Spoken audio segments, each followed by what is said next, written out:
जो भी इस वीडियो से कनेक्ट हो रहा है उनके भीतर विराजमान शिव शक्ति को मेरा प्रणाम। देखिए, आज मैं कोई टैरो ट्रेडिंग नहीं लेने वाली हूँ। आज का टॉपिक है, जो लोग भी अकेलेपन से जूझ रहे हैं, जिनके लाइफ में है ना कुछ अचानक ऐसे सिचुएशंस आ गए जिनकी वजह से वो अब खुद को अकेला पाते हैं, या फिर कुछ ऐसी चीज़ों में वो स्टक हुए हैं जिनसे उनको निकलने का रास्ता नहीं मिल रहा है। लाइफ में ऐसी कुछ चीज़ हो गई ना कि अब वो थक चुके हैं, जिनको अब लग रहा है ना, मतलब जिनको अब किसी को, बहुत सारे लोग हैं जिनका अभी भगवान से विश्वास भी उठ चुका है। बहुत सारे लोग हैं कि थक तो चुके हैं पूरी तरह से, बट उनको वो फेथ है कि हाँ, एक दिन आकर भगवान संभालेंगे। तो ऐसे सिचुएशन में जितने लोग हैं जिनको एकांत, भले भीड़ में भी रहो आप, लेकिन आप दिल में कहीं पे एक उदासी है, वो एकांत है, कुछ तो ढूंढना है, कुछ तो चाहिए जो मिलने के बाद मैं पूरा होने वाला हूँ या पूरी होने वाली हूँ, इस एनर्जी में है। आज मुझे उनके लिए संदेश देने का, ब्रह्मांड का संकेत मिला है कि उनके लिए कुछ बात करनी है। देखिए, मैं जो भी बात करूँगी ना, वो मुझे संकेत मिलते हैं ध्यान के टाइम पे। तो मैं आज उन लोगों से कनेक्ट होने वाली हूँ। तो देखिए, आपके लाइफ में अगर ऐसी कोई सिचुएशन है, मैंने एक चार्ट तैयार किया है, मैं उससे बताती हूँ। देखिए, ज़िंदगी में ना जो भी हमारे लाइफ में दुख है, जिन चीज़ों की वजह से हमें तकलीफ़ हो रही है, जिन चीज़ों को हमने मतलब कोई एक सपना सजाया था और वो सपना अचानक ब्रेक हो गया। हाँ, तो देखिए, दुख है इस दुनिया में, है ना, ये माया है। हम इस दुनिया में जी रहे हैं तो हम एक माया माया में जी रहे हैं। और ज़्यादातर तकलीफ़ें उन लोगों के ज़िंदगी में आ जाती है ना, जिनको अवेयर करना होता है, जिनको जगाना होता है। क्योंकि वो बोलते हैं ना कि जो मोह माया में है वो तो खुश रहता है, लेकिन कुछ लोग ऐसे हैं ना, इनको तकलीफ़ें दी जाती है, उनको अकेला किया जाता है। क्यों किया जाता है? क्योंकि उनको जगाना होता है। ये तो मोह माया है, ये खेल तो चलेगा, जन्मों जन्मों से चल रहा है। हम कई जन्म ले चुके हैं, कई लोग कई फैमिली में जन्म लिए हैं, अटैचमेंट हुआ है, कर्मा क्रिएट किए हैं, फिर नेक्स्ट जन्म में अगली फैमिली में जन्म लेके पिछले कर्मा बैलेंस करने गए, फिर वहाँ पे ऑल अगेन कुछ कर्मा क्रिएट किए। ऐसे ये जन्मों जन्मों की साइकिल है, चल रही है और ये ऐसे ही चलती रहेगी। बट कुछ लोग ऐसे होते हैं ना, जिनको है ना, बोलते हैं कि वो सच में भगवान के वो फेवरेट होते, कि भगवान उनको अब और नहीं भटकाना चाहते, उनको इस साइकिल को ब्रेक करने के लिए, इनको इस साइकिल को तोड़ने के लिए ना, उनको तोड़ा जाता है मीन्स ऐसा नहीं कि भगवान आपको आके कोई तकलीफ़ें दे रही है, यूनिवर्स, ये ब्रह्मांड, ईश्वर आपको कोई तकलीफ़ देते नहीं। ये तकलीफ़ें जो भी हमें मिल रही है तो ये हमारा ही कर्मा होता है। ऑब्वियसली देखिए, अगर तकलीफ़ हो रही है तो गुनाह भी हमने ही किया होगा। कोई आके जानबूझ के हमें तकलीफ़ नहीं दे सकता है। ये अगर तकलीफ़ हो रही है तो हमने कुछ ना कुछ गुनाह किया होगा। ये पूरी सृष्टि है ना, एक ऐसा न्यायालय है ना कि यहाँ पे टस से मस नहीं हो सकता है। यहाँ पे ऐसा अन्याय किसी पर नहीं हो सकता है। अगर देखो, गुलाब के फूल के आजू बाजू में अगर कांटे नहीं होते ना, तो वो गुलाब सुरक्षित नहीं रहता। तो अगर गुलाब कह दे कि भगवान ने मेरे साथ अन्याय किया है, तो वो उनकी सोच है, उस गुलाब की सोच है कि उसके बाजू में कांटे हैं, क्योंकि उसमें इतनी खुशबू दी है, इतनी खुशबू दी है ना। और तो उस फूल को या तो कोई भी आके उसको हार्म ना करे, जल्दी से कोई उसे तोड़े ना, इसलिए उसको कांटों से पूरा भर दिया है यूनिवर्स ने, नेचर ने। क्योंकि उसका प्रोटेक्शन हो सके। तो अगर मेरे आजू बाजू में कांटे बिछाए गए हैं, तो वो मैं सोच रही हूँ कि सब बुरा हो रहा है मेरे साथ, ये अच्छा नहीं किया है, ये मेरे लिए न्याय नहीं है। लेकिन इस दुनिया में अन्याय हो नहीं सकता है। हमारे अदालतों में हो सकता है, लेकिन ईश्वर की अदालत में अन्याय नहीं होता है। अगर मुझे किसी चीज़ की सज़ा मिल रही है तो वो सज़ा मेरे गुनाह की ही है। हाँ, इस जन्म में मैंने बहुत कुछ अच्छा किया है, फिर भी मेरे साथ बुरा हो रहा है, तो मेरे कुछ पिछले जन्म के कर्म हो गए। हम कहते अरे फिर पिछले जन्म के कर्म थे तो उसी टाइम भोगते ना, इस जन्म में क्यों दिया? इस जन्म में तो मैं सब अच्छा कर रहा हूँ। इसलिए तो कहा जाता है कि जाग जाओ। देखिए, जाग जाने के बाद क्या होता है, हमें हम कौन है पता चलता है, हम किस जर्नी से आए, हमने कितने जन्म लिए, इन सब चीज़ों का पता चल जाता है, खुलासा हो जाता है। और फिर जब आत्मा को पता चल जाता है कि मैंने क्या किया था, मुझे क्यों ये पर्सन ने आके ये किया, या मेरी लाइफ में ये सिचुएशन क्रिएट हुई है, या जब इंसान को पता चल जाता है तो उसके पास कंप्लेंट नहीं रहती है फिर।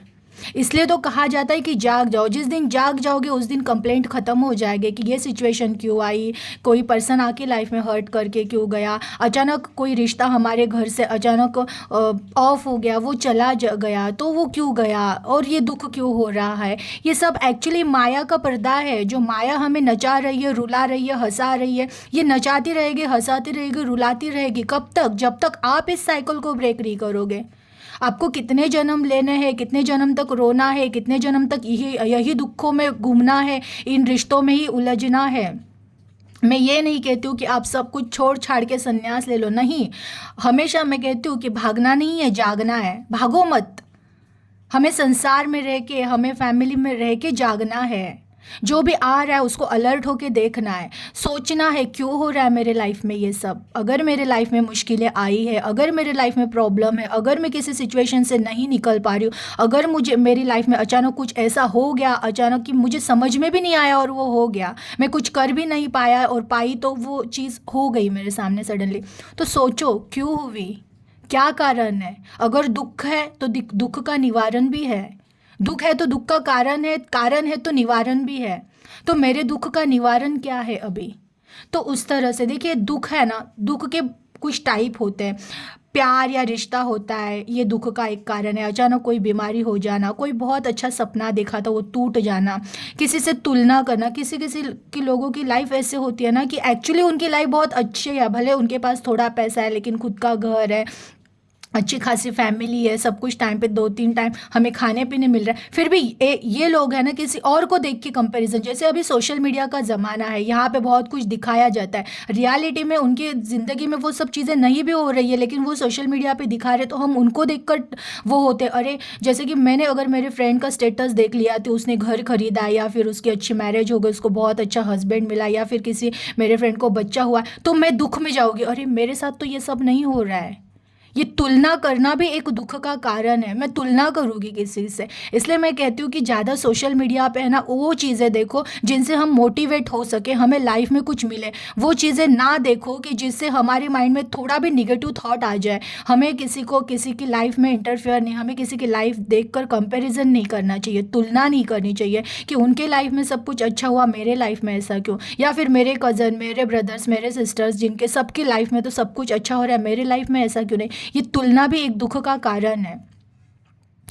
किसी पे विश्वास रखा और अचानक विश्वास टूट गया, विश्वासघात हो गया, वो एक दुख का कारण है। किसी पर्सन को हम बहुत प्यार कर रहे थे, बहुत प्यार कर रहे थे, वो पर्सन अचानक हमारे ज़िंदगी में से चला गया, वो ऑफ हो गया, वो एक दुख का कारण है।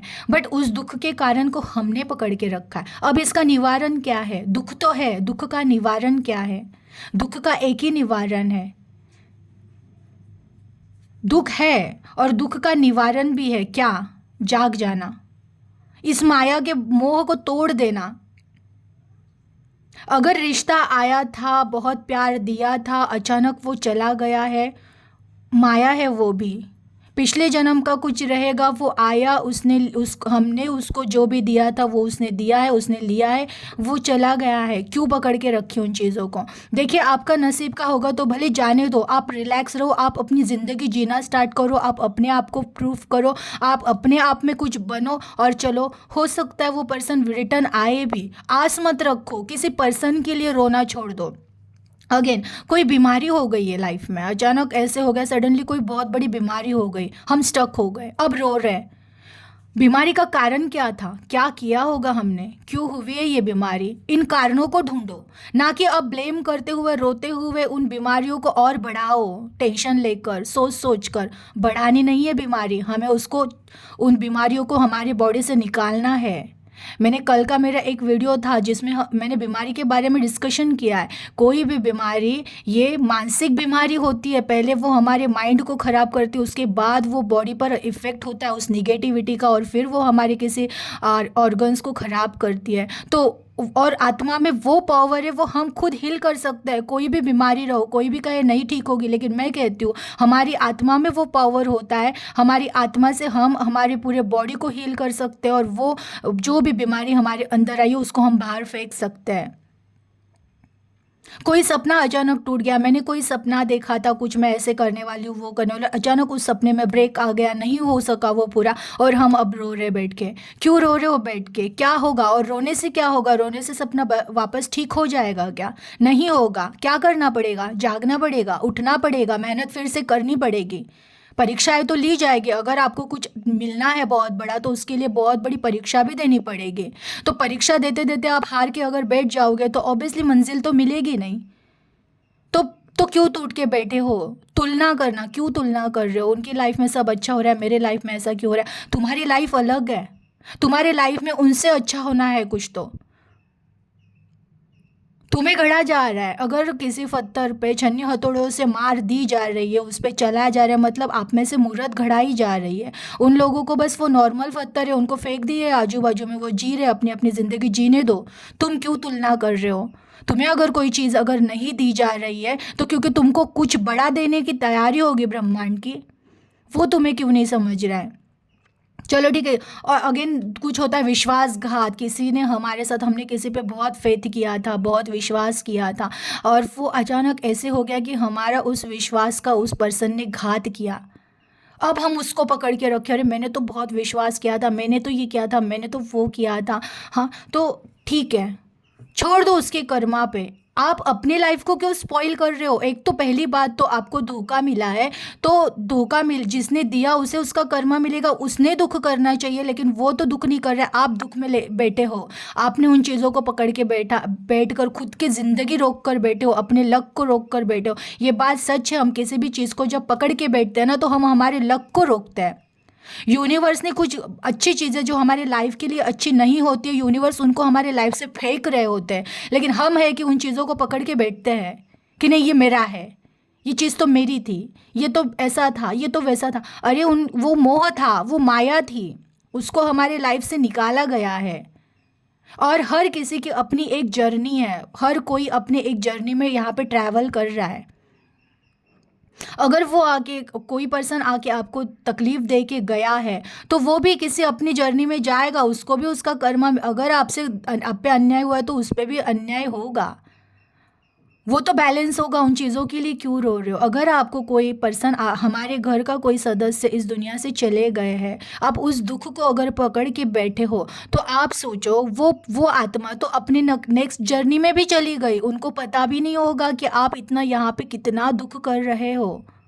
बट आप अपनी जर्नी खराब कर रहे हो, आप अपने जर्नी को ब्रेक लगा दिया है। आप मोह माया के चक्कर में आपने मोह का चश्मा पहन के बैठ गए और आप उस पर्सन के लिए रो रहे हो, लेकिन वो पर्सन ने तो अपनी अगली जर्नी स्टार्ट भी की है, वो उसके किसी नए घर में खुश भी रहेंगे, वो उसने अपने दूसरे मम्मी पापा, मतलब पेरेंट्स को अपना मम्मी पापा मानकर वो अपनी अलग मोह माया में चल रहे होंगे। किसी किसी आत्मा को बहुत जल्दी, जिनके जो ऑफ हो जाते वो आत्मा तो बहुत ज़्यादा वो बोलते हैं ना पवित्र होते, प्योर होते, उनको तो डायरेक्ट भगवान के घर लेकर वो चले जाते हैं भगवान जी। उनका बस कुछ कर्मा बैलेंस जो बहुत जल्दी जैसे ऑफ हो जाता है ना लोग, कि बहुत बहुत कम एज में जो ऑफ हो गए, हमें लगता है ये उनके साथ अन्याय हुआ है, बट ये हम देख रहे हैं, ये हमारी नज़रों से, हम माया की नज़रों से देख रहे हैं कि उनके साथ बुरा हुआ, लेकिन उनके साथ एक्चुअली बुरा नहीं हुआ होता है, उनका उतना ही कर्मा बाकी होता है हमारे साथ। शायद वो उन कर्मा के बाद मुक्त हो जाए इस मोह माया से, वो मुक्त हो गए। आपको क्या लग रहा है उस आत्मा ने भी ये सब दुख सुख के चक्रों में घूमना था यहाँ पर? ये जर्नी है हमारी, हम सिर्फ जर्नी कंप्लीट करने आए हैं। कोई 20 साल जिएगा, कोई 30 साल जिएगा, कोई 40 साल जिएगा, कोई 60 साल, कोई 80। सबकी एक अलग जर्नी है, सबके एक कर्मा का हिसाब है, कौन कितने साल तक जिएगा। और मैं अगर किसी पर्सन के लिए रो रही हूँ कि कोई मेरी लाइफ से अचानक ऑफ हो गया और मैं उनके लिए रो रही हूँ, तो लेकिन आज नहीं कल मैं भी तो ऑफ ही होने वाली हूँ, मैं भी तो उसी रास्ते पे हूँ। रोज एक दिन जा रहा है तो मैं भी तो मृत्यु के पास ही जा रही हूँ। क्यों नहीं अलर्ट हो रहे हम? हमें नहीं पता है हमारी कल आँख खुलेगी नहीं खुलेगी। ये ब्रह्मांड कब समाप्त, अचानक भूकंप आ जाए, हम कल ही मर जाए। आज मैं अगर किसी को लेकर दुख कर रही हूँ, रो रही हूँ, मुझे कल पता नहीं है मुझे खुशी मनाने के लिए कल का दिन भी मिलेगा कि नहीं। तो जो आज का दिन है आप जी लो ना, अपना दिन जी लो। आज का दिन आपके लिए है, आपको जीना है, आपको जागना है। ठीक है, अगर आपका ब्रह्मांड से विश्वास उठ चुका है, भगवान से भी विश्वास उठ चुका है, पर खुद की आत्मा पर विश्वास करो। और याद रखो, देखो मैं इसलिए कहती हूँ नेचर में, प्रकृति में घूमो। ये प्रकृति हमें बहुत कुछ सिखा रही है। जाओ इस प्रकृति में, जब आप घूमोगे ना तो आप कह ही नहीं सकते हो कि ईश्वर अन्याय करता है। ये प्रकृति हमें इतना सिखाती है कि ये प्रकृति सिखा रही है कि कुछ अन्याय हो ही नहीं सकता। ये ईश्वर ने बनाया हुआ संसार, यहाँ पे अन्याय नहीं होता है किसी पे अन्याय नहीं होता। आपने कभी कोई जानवर को देखा है कि वो उसकी कोई पर्सन चला गया और वो जानवर या वो एनिमल रो रहा है बैठ के, अरे मेरा तो ये चला गया? वो नहीं रोते हैं वो, क्योंकि वो भले बोल नहीं सक रहे, वो हमें सिखा नहीं सक रहे, लेकिन वो उनके मौन से सिखा रहे हैं। ये हम मोह माया में है, इन चोलों में से हमें आगे आगे बढ़ते जाना है। ये जो जितने हमें जन्म मरण मिले हैं, इनमें से हमें आगे आगे आगे बढ़ते बढ़ते बढ़ते ग्रोथ करना, और एक दिन आके हमें उस परमात्मा से मिलना है। ये सारा नेचर हमें सिखाता है। आप जाओ। मैंने खुद एक प्रयोग किया। देखिए चींटी, जो जो चींटियाँ रेंगती हुए ना, उन चींटी के सामने कुछ रख दो, वो बाजू से निकल निकल जाएगी। फिर उसको रखो, फिर वो बाजू से निकल जाएगी। अगेन कुछ रख दो। आप जितनी बार उस चींटी को रोकने की कोशिश करोगे ना, वो उतनी बार बाजू से निकलते जाएगी। लेकिन वो बैठ के रोती नहीं है, हाय कितनी कितनी अड़चनें आ रही है, हाय ये बार बार कौन आ रहा है, वो रोती नहीं है बैठ के। वो प्रयास करती रहती है कि मैं साइड से निकल जाऊँ, मैं साइड से निकल जाऊँ, निकल जाऊँ, निकल। इतनी छोटी सी चींटी है, उसमें अगर इतनी शक्ति है, क्योंकि उसको पता है मेरा रास्ता कोई नहीं रोक सकता है, मुझे पहुंचना है मेरी मंजिल के पास। तो आप क्यों खुद को रोक के बैठे हो? क्यों किसी एक सिचुएशन को पकड़ के बैठे हो? ऐसे नहीं करना है। और मैं तो कहती हूँ, देखिए जो भी इंसान अकेलेपन से जूझ रहा है ना, जिसको अकेला कर दिया गया, अचानक किसी रिश्ते ने धोखा दे दिया है, और या फिर अचानक घर में से कोई चला गया, ऑफ हो गए हैं, अब आप अकेले पड़ गए हो, तो आप तो एक्चुअली बहुत ज़्यादा लकी हो। सच कह रही हूँ मैं। आप बोलोगे कि कैसे बातें करती है ये, कैसे लकी कह सकते हैं, लेकिन ये बात बहुत सही है। जिस दिन आप जाग जाओगे, जिस दिन आपको आपकी खुद की पहचान हो जाएगी ना, तब आप कहोगे कि आप सही कहते थे। क्योंकि आपको तो बहुत जल्दी इस मोह से निकाल दे रहे भगवान जी, की निकल जाओ इस मोह से जितना जल्दी। वो खुद तोड़ रहे सब आपके झूठे रिलेशन। ये सब झूठा ही तो है ना इस दुनिया में। बताओ क्या सच्चा है इस दुनिया में? अगर कोई हस्बैंड वाइफ आपको दिख रहा है बहुत हंसी खुशी जी रहे हैं, लेकिन वो तो सेक्रीफाइस कर रहे हैं। वाइफ को पैसा मिल रहा है, सब कुछ घरदार मिल रहा है, हस्बैंड को उसकी नीड कंप्लीट हो रहा है, उसकी सेवा हो रही है, इसलिए वो रिश्ता चल रहा है। उसमें कहाँ सच्चाई है? वहाँ पे कहाँ प्योर प्रेम है? प्रेम क्या होता है? प्रेम का मतलब जिस दिन समझ में आ जाए ना, तो आप इस मोह माया के चक्रों से भागोगे। सच्चा प्यार सिर्फ एक पर्सन करता है इस दुनिया में हम पे, और वो हमारे परमात्मा है, वो ईश्वर है।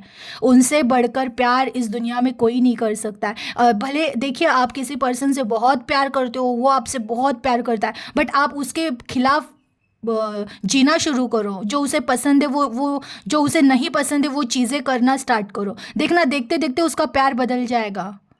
जो प्यार आपको बहुत बहुत खूबी से संभाल रहा है ना, जब आप उसके थोड़ा सा ऑपोजिट करना स्टार्ट करो ना, वो आप पे गुस्सा करना, आपको मारना, इतना सब प्यार चेंज हो जाता है। ये इंसानों का प्यार आज नहीं तो कल बदलने वाला है, लेकिन वो ईश्वर है ना जो हम पे प्यार करता है, उनका किसी हाल में प्यार नहीं बदल रहा है। कितने सारे लोग हैं उनको कोसते हैं, अरे उसने तो ऐसे किया, भगवान ये किया, ईश्वर ने वो किया, मुझे तो उन पे अभी फेथ नहीं। फिर भी वो आपके पास प्यार से ही देख रहे हैं कि मेरा बच्चा परेशान है। इस मोह माया ने उसको ऐसे जकड़ के रखा है कि उसको मेरी आवाज़ ही नहीं सुनाई दे रही है। वो निकालना चाहते हैं आपको मोह से, ये माया से। इस माया का चश्मा हटाओ कह रहे हैं वो, लेकिन आप नहीं सुन पाते हो। फिर भी वो आपसे प्यार ही कर रहे हैं, आपके पास वो बहुत प्यार की दृष्टि से देख रहे हैं। देखिए मेरी आवाज़ अगर आप तक पहुंची है तो ऑब्वियसली ये मेरी आवाज़ नहीं है, मेरे में कोई कैपेसिटी नहीं है, कोई कैपेबिलिटी नहीं है कि मैं आपको समझाऊँ। उनके वर्ड से वो आके मेरे भीतर से बात कर रहे हैं। वो आपसे बहुत प्यार करते हैं, आप टूट चुके हो, बस आपको कहा जा रहा है मोह से निकलो बाहर। तुमसे जो छीना गया है उसकी अलग जर्नी थी, उसका अलग कर्तव्य, उसको भी किसी पथ पर पहुंचना है, उसको भी, वो भी मेरा बच्चा था, तुम भी मेरे बच्चे हो, उनको जहाँ पहुंचाना था उनको पहुंचा दिया, अब तुम्हें भी तो मुझे साथ लेके चलना है ना। तुमने हाथ छोड़ दिया बट वो तुम्हें छोड़ेगे नहीं किसी भी हाल में। ईश्वर कभी छोड़ते नहीं है अपने बच्चों को। बच्चा नाराज होके भले चला जाए कहीं पे, फिर भी ईश्वर का ध्यान उस पर रहता ही है हमेशा। तो जाग जाओ, अलर्ट हो जाओ ना। क्यों क्यों किसी चीज़ों को पकड़ के बैठे हो, तकलीफ कर रहे हो? पता है यार, बहुत पेनफुल होता है ये सब, क्योंकि हम ऐसे मोह माया में जकड़े हुए हैं ना कि वो हम कितना भी छूटने की कोशिश करें, इतने जल्दी छूट नहीं पाते हैं हम। उसके लिए जागरूक होना पड़ता है, उसके लिए बहुत कुछ चीज़ें हैं। वैसे तो देखा जाए ना कि जागृति सोचो तो एक क्षण में आ जाओ, कभी कभी जागृति आने में कई साल लग जाते हैं, कई साल लग जाते हैं इंसान को जागने में। ये जो भेद है ना, अलर्टनेस, अलर्टनेस आने में कई साल लग जाते हैं। तो आप के हाथ में है आपको कब जागना है। क्योंकि देखिए, माया में है ना, दो टाइप के लोग रहते हैं इस दुनिया में अब।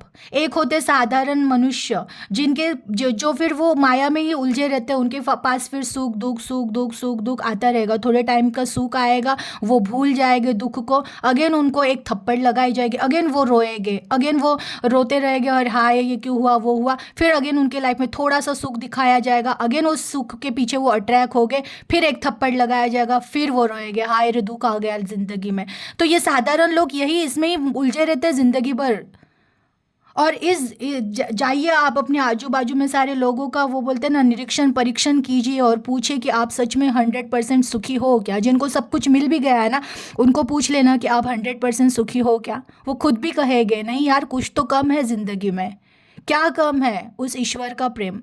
क्योंकि यहाँ पे तुम कितना भी, तुम्हें कुछ भी मिल जाए, तुम्हारे पास कुछ ना कुछ चीज़ कमी रह जाती है, और वो कमी होती है ईश्वर। तो दूसरे इंसान होते हैं जो कि जिनको अकेला किया जाता है, उनके कर्म अचानक इतने सारे एक ही साथ उनको दिए जाते हैं, पास्ट कर्मा, जितने बुरी बुरी मेमोरीज, जिसका फल वो इतने जल्दी जल्दी भुगतना स्टार्ट करते हैं। और बहुत सारे लोग तो वो होते हैं जो भगवान को बहुत मानते हैं। जितना भगवान को मानते हैं उतनी तकलीफें उनके लाइफ में आती है। क्यों आती है? उल्टा भगवान जी को आपसे मिलने के लिए जो आप उनके लिए तड़प रहे हो ना कि भगवान मिल जाए, वैसे भगवान की इच्छा है कि मेरा बच्चा मुझे मिल जाए।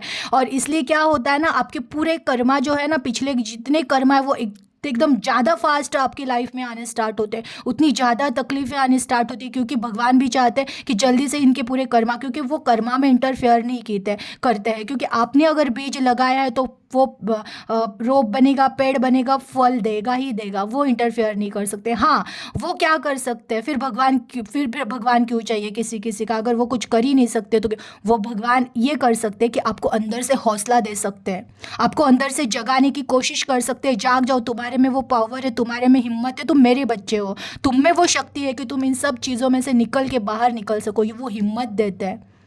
बट उस हिम्मत की, उस आवाज़, वो आवाज़ हमें अंदर से भीतर से आती भी है। वो हमें सिखाते भी, तुम मेरे बच्चे हो, तुम्हारे में मेरी रोशनी है, तुम किसी अंधेरे से नहीं डर सकते हो, तुम उठो, जागो, मेरी बात सुनो। भगवान ये कर सकते हैं, वो कर्मा में इंटरफेयर नहीं करेंगे। अगर तुमने किसी को पिछले जन्म में एक थप्पड़ मारी, वो इस जन्म में आके 2 थप्पड़ मार के जाएगा, भगवान देखेंगे हाँ ये नील हो गया, वो इतना ही कर सकते हैं। हाँ, बट जब आपको थप्पड़ लगी ना, तो वो अंदर से ये कर सकते हैं, तुमको हिम्मत दे कि भले उसने मारे पर तुम्हें लगे ना। वो अंदर से तुम्हें रोशनी दे सकते हैं, ठीक है अंधेरा है पर तुम्हारी रास्ता कोई रोक नहीं सकता, तुम चलो आगे, ये कर सकते हैं भगवान। तो ये होता है। अभी देखिए, कुछ कुछ लोग होते हैं, अभी साधारण मनुष्य इस तरह जीते हैं, सुख दुख में जीते रहते हैं, वो इस मोह माया के चक्रों में आते रहते हैं, जन्म मरण वो चलता रहता है उनका। जागरूक मनुष्य का क्या होता है, उसे अकेला छोड़ दिया जाता है। वो ऐसा कल्प वृक्ष है। देखिए, वृक्ष में मैं आपको बताती हूँ, कहानी बताती हूँ। देखिए कैसे होता है, 2 वृक्ष ले लीजिए, एक आम का पेड़ ले लीजिए और एक ना नारियल का पेड़ ले लीजिए। मैंने आम का बीज बो दिया और मैंने नारियल का बीज बो दिया, ठीक है। अब क्या होता है पता है, आम का पेड़ है ना, बहुत मीन्स जैसे 5-6 महीने के बाद थोड़ा सा वो बढ़ जाता है, फिर एक दो साल के बाद उसको आम लगना स्टार्ट हो जाता है। और फिर बहुत 10 साल तक तो ना उसमें बहुत बार आम लग चुके होते हैं। अब नारियल के पेड़ के साथ क्या होता है, ऐसा होता है क्या? नहीं। नारियल का पेड़ जब हम नारियल ज़मीन में बो देते हैं ना, तो बहुत मुश्किल से 6-7 महीने के बाद वो इतना इतना ऊपर आता है, 6-7 महीने के बाद। 1 साल के बाद तो वो थोड़ा थोड़ा इतना इतना ही बढ़ पाता है। बट तब वो नारियल अगर कंपैरिजन करिए, अरे एक एक 2 साल में आम तो बहुत बड़ा हो गया, अभी वो फल भी देने लगा है, वो तो फल देना स्टार्ट हो जाता है। कंपैरिजन जो करते हैं हम क्या करते हैं, मैं नारियल का पेड़ हूँ, अगर मैं अकेला हूँ, मेरे लाइफ में सब कुछ कुछ नहीं है मेरे लाइफ में समझो, तो मैं नारियल का पेड़ हूँ, क्योंकि लाइफ में कुछ नहीं है, बाहर ही आम का पेड़ बाहर ही दिखा हुआ है, उसमें फल लग चुके हैं, सब उस आम से बहुत प्यार कर रहे, उस आम के छाँव में खेल रहे, कूद रहे, ये हो रहे, बट ये नारियल के पास कोई नहीं आ रहा है। और ये देख के अगर नारियल रुकना बंद करे तो मैं बताती हूँ उसका कितना बड़ा लॉस होगा। ये नारियल का पेड़ जब आम पूरे देना स्टार्ट हो जाता है ना, तब नारियल का पेड़ थोड़ा थोड़ा बढ़ता बढ़ता है। फिर वो एक टाइम ऐसा आता है कि आम के पेड़ के समान हो जाता है कुछ साल के बाद, तभी भी उसमें फल नहीं लगते लेकिन नारियल में। और फिर 5-6 साल के बाद नारियल का पेड़ इस तरह बढ़ जाता है, इस तरह बढ़ जाता है कि वो डायरेक्ट आसमान को जाके भिड़ जाता है वो नारियल का पेड़। बट पता है उस टाइम पे वो क्या कर रहा होता है, हमें लग रहा है जब बाहर की चीज़ें सब, जैसे आम है, यहाँ पे बहुत सारे आम लगे हैं, लोग उस आम के पेड़ से प्यार कर रहे हैं, वहाँ पे खेल रहे हैं बच्चे, लेकिन नारियल के पास कोई नहीं आ रहा होता है। क्यों पता है? क्योंकि आम का पेड़ सिर्फ ऊपर ऊपर से बाहरी मोह माया में बढ़ रहा है, वो मीठे मीठे फल दे रहा है, लेकिन आम का पेड़ क्या कर रहा है, ज़मीन के अंदर अपने जड़ें जमा रहा होता है। वो जितना वो ऊपर कम बढ़ रहा होता है, लेकिन ज़मीन के अंदर इतना बढ़ता है, इतना बढ़ता है कि जब वो आसमान तक पहुंच जाता है ना, तो वो ज़मीन को पकड़ के रखता है। तो अब कितने भी तूफान आए, अब कुछ भी आए, उस नारियल के पेड़ को हिला नहीं सकते। जबकि जब तूफान आते ना, तो बड़े बड़े आम, ये बरगद, ये पेड़ भी नीचे गिर जाते, क्योंकि उनकी जड़ें मजबूत नहीं थी। लेकिन ये जो नारियल का पेड़ था ना, उसकी जड़ें इतनी मजबूत हो चुकी होती है ना, कि वो इतनी ज़मीन को अंदर से पकड़ के रखता है, तो कितनी भी बड़ी अब मुश्किलें या तूफान आ जाए, वो पेड़ नहीं हिलता है।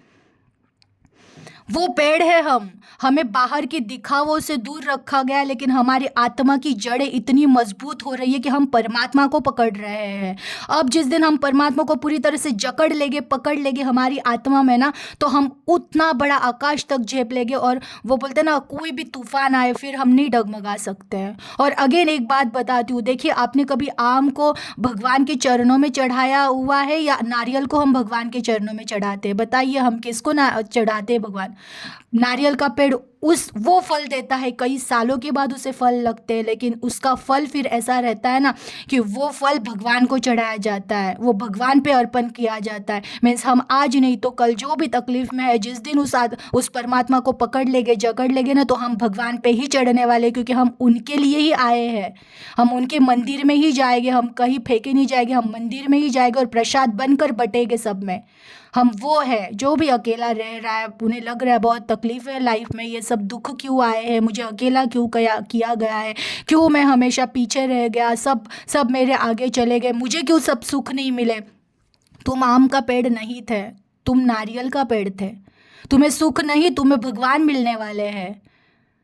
तुम मंदिर में चढ़ने के लिए हो, तुम प्रसाद बनकर बांटने के लिए हो, लोगों को सुख देने के लिए हो। बताओ, कोई भी फल डॉक्टर वो कर सकता है कि ये खाना नहीं है, लेकिन नारियल का पानी पीने से कोई डॉक्टर भी मना नहीं करता है। क्यों? उसमें अमृत आ जाता है उस नारियल में, क्योंकि उसने जड़ें मजबूत। हमारे अंदर अमृत है। जो भी अकेला रह गया है, जिसकी लाइफ में दुख है, वो अमृत से भर रहा है, वो हम नहीं देख पा रहे। इसलिए कहती हूँ, जाग जाओ। जितने जल्दी जाग जाओगे, जितने जल्दी विवेक बुद्धि आ जाएगी, उतनी जल्दी लाइफ आपकी बहुत ऐसे दिशा पे जाएगी ना, कि आप सोचोगे मेरी लाइफ क्या से क्या हो गई। मैं तो खुद को बहुत साधारण समझ रहा था, मुझे तो लग रहा था मैं तो सबसे अनलकी हूँ इस दुनिया का, अनलकी हूँ, या लड़का हो या लड़की हो, जो भी आप समझ रहे थे। लेकिन आप नहीं हो अनलकी, आप बहुत लकी हो। आपको भगवान प्रोटेक्ट कर रहे हैं कि इस मोह माया से आपको दूर रखा जा रहा है। लोग आपको आके धोखा दे रहे, जाने दो, अलर्ट रहो।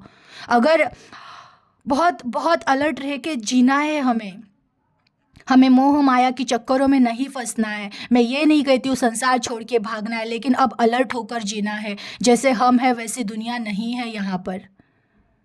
जो हमारे लिए सच्चे होगी वो हमारी ज़िंदगी में आ जाएंगे। रो मत। और एज आपकी कुछ भी हो जाए, आप सोचते हो जो भी ऐसे अकेलेपन से जूझ रहे हैं, उनका एक बहुत बड़ा सवाल रहता है, अब तो एज खत्म। अरे कोई एज बीच ख़त्म नहीं होती है। इस दुनिया में है ये एज सिर्फ हमारे बॉडी के लिए, आत्मा का कोई एज नहीं होता है। आपकी शुरुआत जब हो जाए ना वही आपके एज का काउंटिंग शुरू होता है, कोई एज बीज नहीं गई है। जब चमक जाओगे ना, ये जो भी छूटा है ना वो आके वापस मिलेगा। चमको तो, अपनी वो जो आपके अंदर जो रोशनी है परमात्मा की उसे जलाओ, तो जली हुई है बट उसको देखो, उस प्रकाश से चलना स्टार्ट करो। ये जितने लाइफ के दुख है ना उनसे सीखो, और वो दुख ही तो हमारे साथी है। अगर वो दुख हमारे लाइफ में नहीं आते तो हम कैसे जागते? हम भी इस आम के पेड़ की तरह ही बाहरी बाहरी दिखावों पे मरते रहते हैं। लेकिन हम थे नहीं ना, हम कल्पवृक्ष बनने आए हैं। आज नहीं तो कल उस परमेश्वर के चरणों में बीच जाएंगे, उनका प्रसाद बन के बच जाएंगे। हम उस चीज़ के लिए आए थे। तो इसलिए अकेलेपन से प्यार करना सीखो, अकेलेपन से भागो मत। अकेलापन अगर मिल रहा है, सच में आप अकेले हो तो आप बहुत लकी हो, आपको बहुत सारा टाइम खुद के लिए मिल रहा है। आप बैठो, मेडिटेशन करो, ढूंढो अपने अंदर के सवालों को। क्यों हुआ, क्या करूँ, कौन सा मेरा रास्ता है, कहाँ से मुझे रोशनी मिलेगी, कब मैं चमकूंगा। उन चीज़ों के पीछे भागो जो कि इन बाहरी दिखाओ के पीछे भाग रहे हो। क्यों मेरी शादी नहीं हुई, क्यों मुझे ये छोड़ के गए, क्यों मेरे मम्मी पापा ऑफ हुए, या फिर वो पर्सन ने मुझे धोखा क्यों दिया, या फिर लोगों ने मेरे साथ चीटिंग क्यों की। मत अटैच हो बाहर की दुनिया से, अपने आप से अटैच होना स्टार्ट करो, अपने आप से प्यार करना स्टार्ट करो। आपके अंदर जो परमात्मा बैठे उनसे प्यार करना स्टार्ट करो। देखिए ये सारे सवाल एक झटके में मिट जाएंगे, और जो मिलेगा ना, जो मिलेगा वो आपको बहुत कुछ दे के जाएगा। बट अकेलेपन से मत भागो, उदासी से मत भागो, दुखों से मत भागो, यही हमारे साथी है। इनको पकड़ लो, इनसे प्यार करो। जब इन चीज़ों से प्यार करना स्टार्ट करोगे ना, सच्चा प्यार लाइफ में प्रकट हो जाएगा। ये बात बहुत सच है, सच्चा प्यार लाइफ में प्रकट हो जाएगा। आप मार्गदर्शक बनोगे, और यही तो उद्देश्य है आपके लाइफ का। आपको ये दुखी इसलिए दिए जा रहे कि इन दुखों से सीखो और दुनिया को सिखाओ। आप लोग जो भी होते हैं ना, जो जिनको भी अकेला किया जाता है बहुत सालों से, जिनको अकेला रख रख के तोड़ा गया है, उनका उद्देश्य ही वो होता है, वो मार्गदर्शक होते हैं, इस दुनिया को मार्ग दिखाने के लिए आए होते हैं। हमें लगता है हम क्या दिखा सकते हैं, हम तो बात नहीं कर सकते। मैं भी बात नहीं कर सकती थी, लेकिन अब मैं बात कर रही हूँ। तो कुछ तो मुझे दिया है ना ईश्वर ने। वही हो आप लोग भी, जिनको भी अकेला छोड़ा गया है, बहुत दुखों से तोड़ा गया है, वो मार्गदर्शक है। आपको मार्गदर्शन दिखाने, अब आपको आपके हाथ में, आपको जागना है तो जागो, या फिर आप रोते रहो। आपके पास दो ऑप्शन है, या तो आप जाग जाओ और जो भी है उसको एक्सेप्ट करो, स्वीकार करो। ठीक है, मैं सारे दुखों को, जो भी लाइफ में उन सिचुएशन को एक्सेप्ट करती हूँ, लेकिन अब मैं हंसती रहूँगी, खुश रहूँगा, और मैं मेरे लाइफ पे मेरा जो मार्ग है मैं उस पर चलूँगा। मैं नहीं रहूँगा। जो चीज़ें छूट गई, एज गया, कोई साथी गया, कोई इंसान हमारे लाइफ में नहीं रहे। मेरा पथ क्या है, मेरा उद्देश्य क्या है, मैं क्यों आया हूँ, मुझे क्यों जिंदा रहना है। इतने दुख होने के बावजूद मैं क्यों नहीं मर रहा हूँ, मुझे क्यों जिंदा रखा गया है। ढूंढो उन सवालों के उत्तर, अपने भीतर ढूंढो। चलो आपको परमेश्वर पर विश्वास नहीं है ना, अपनी आत्मा पर विश्वास रख के ढूंढो। उस आत्मा से बात करना स्टार्ट करो जो आपके भीतर है, सारे जवाब मिल जाएंगे। जाग जाओगे, और जिस दिन जाग जाओगे ना, उस दिन इस दुनिया में रोशन, बोलते ना, सूरज की तरह चमकोगे, सूरज बन के चमकोगे, याद रह जाओगे सबको। जाग जाओ, यही कहती हूँ, भागो मत, जागो।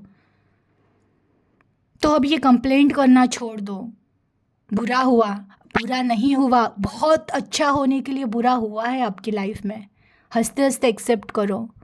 जो ज्वाला है ना आपके भीतर, उसे जगने दो, चमको उस ज्वाला से, तेजस्वी बनो, ना कि रोते रहो। बीमारी है, कोई बीमारी कुछ नहीं, मानसिक बीमारियां होती है सारी। आत्मा की पावर से आप ठीक हो सकते हो। अपनी आत्मा को जगाओ, उसके अंदर जो आग है ना उससे जलाओ, सारे कीटाणु मर जाएंगे बॉडी के। जलाओ अपनी आत्मा की आग। आपकी आत्मा क्या है उसे जानो, उस परमेश्वर का अंश है वो। एक ऐसी रोशनी है ना जो हर अंधेरे को मिटा सकती है। उस रोशनी को जगाओ अपने भीतर। जितना जल्दी हो सके जाग जाओ, इन दुखों से बाहर निकलो, इन दुखों को अपना साथी बनाकर इनसे बाहर निकलो। ये दुखी तुमको बाहर निकालेंगे इस माया से। उन दुखों को अपना साथी बना लो, प्यार करो उन दुख से, और निकल जाओ इस मोह माया से। फिर देखना आपकी ज़िंदगी, और आप फिर कलम तो आपके ही हाथ में, फिर आप जो लिखोगे वही यूनिवर्स कहेगे तथास्तु। चलिए अपना ख्याल रखिएगा। Thank you.